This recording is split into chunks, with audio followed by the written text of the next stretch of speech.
Installing a toilet seemed like one of the most easiest DIY jobs out there. 4 bolts, a wax ring, tighten it down, and you're done, right? Not exactly. With one small mistake with this install, it can lead to hidden leaks, sewer gases in your home, or water damage that can cost up to thousands of dollars. And most people, they don't even realize it until it's too late. Today, I'm going to be installing this toilet. And while nothing actually went wrong, I'm going to show you everything that could have gone wrong so yours doesn't. Before we head in to do this install, let's talk about the tools and materials that you'll actually need. So we have the toilet, wax ring, bolts, supply line, adjustable wrench, level, utility knife, and a towel and bucket.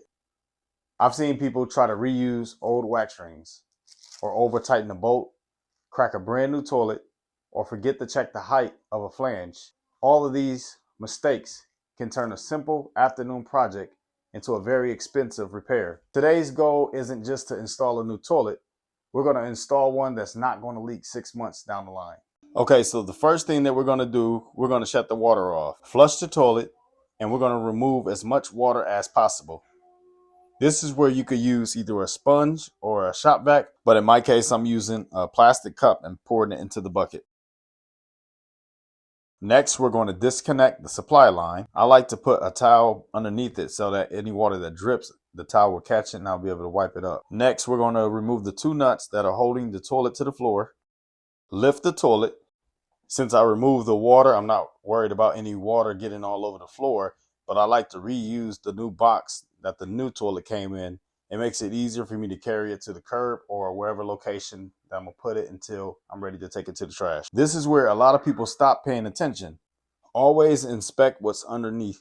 If the flange is broken, loose, or sitting too low below the finished floor, if you bought a new toilet and you're replacing it because you had a leak with the old one, installing a new toilet is not going to solve your problem. The next step is probably the most important part of the entire installation. Also where I see a lot of people make one huge mistake. But before I show you what it is, let's clean up this old wax and inspect this flange.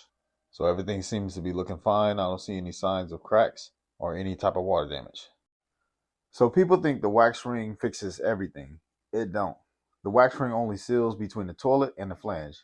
If your flange is damaged or is sitting too low, no amount of wax ring is going to stop the leaks. So doubling up on it is not going to stop it.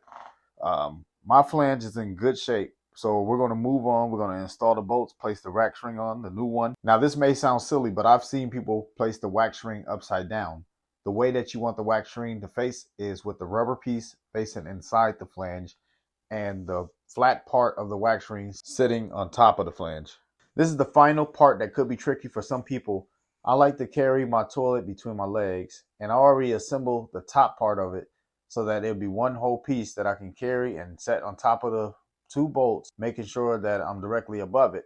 I like to rock the toilet side to side, or sometimes I'll put my knee on it as well to add pressure, or even sit down on it and rock side to side to make sure that it's getting a good tight seal between the toilet and the floor. So now that we have the toilet down, we're going to reconnect the water line, turn the water back on slowly. Now we wait while the tank fills, and I'm going to flush it, and I'm going to check around the base, and I'm going to check around the supply line and underneath for any signs of water. Give this toilet a couple flushes just to make sure that everything is still dry.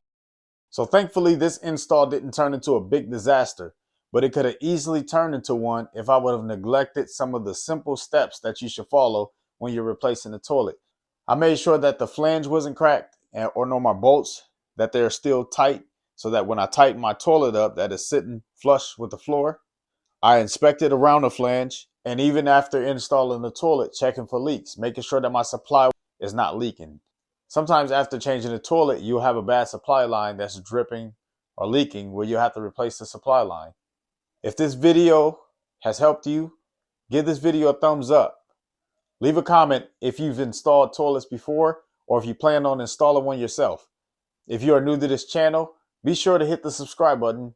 Thank you for tuning in to watch this toilet install. I'll see you in the next one.